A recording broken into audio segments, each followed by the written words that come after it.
தொடக்க நூல் அதிகாரம் 15 இறைவசனம் 1 முதல் 20 முடிய. இந்நிகழ்ச்சிகளுக்கு பின் ஆண்டவரின் வாக்கு அபிரகாமுக்கு ஒரு காட்சி வழியாக வந்து அறிவித்தது.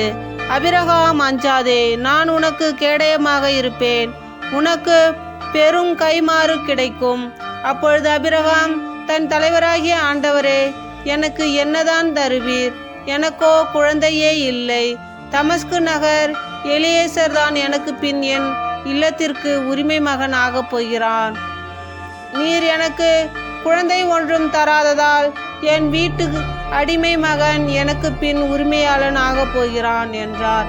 அதற்கு மறுமொழியாக, இவன் உனக்கு பின் உரிமையாளன் ஆக மாட்டான், ஆனால் உனக்கு பிறப்பவனே உனக்கு பின் உரிமையாளன் ஆவார் என்று அபிரகாமுக்கு ஆண்டவரின் வாக்கு அருளப்பட்டது.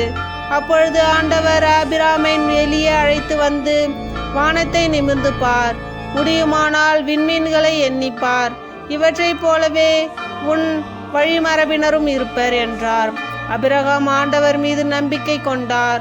அதை ஆண்டவர் அவருக்கு நீதியாக கருதினார். ஆண்டவர் அபிராமிடம், இந்நாட்டை உனக்கு உரிமை சொத்தாக அளிக்க உன்னை கலித்தேயரின் ஊர் என்ற நகரிலிருந்து இங்கு அழைத்து வந்த ஆண்டவர் நானே என்றார். அதற்கு அபிராம், என் தலைவராகிய ஆண்டவரே, இதை நான் உரிமையாக்கிக் கொள்வேன் என்பதை எப்படி தெரிந்து கொள்வேன் என்றார்.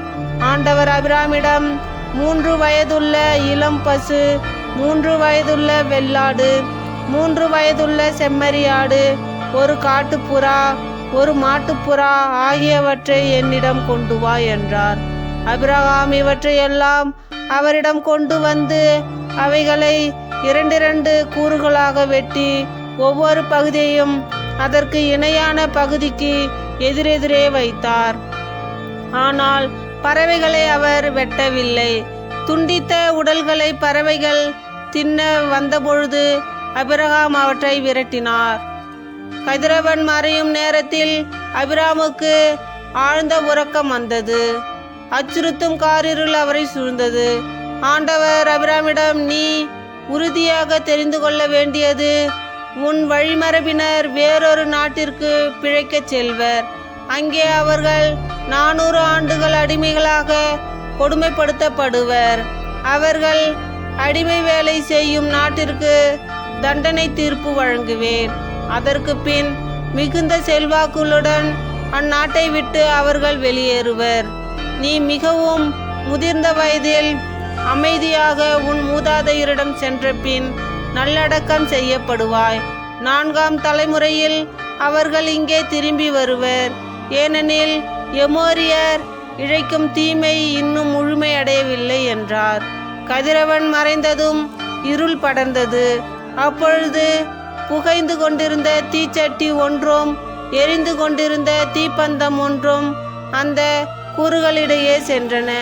அன்றே ஆண்டவர் அபிராமுடன் ஓர் உடன்படிக்கை செய்து எகிப்திலுள்ள ஆற்றிலிருந்து யூப்ரித்தீகு பேரொரு வரை உள்ள கேனியர், கெனிசியர், கத்மோனியர், இத்தியர், பெரிசியர், ரபாவியர், எமோரியர், கானானியர், கிர்காசியர், எபிசியர் ஆகியோர் வாழும் இந்நாட்டை உன் வழிமரபினருக்கு வழங்குவேன் என்றார்.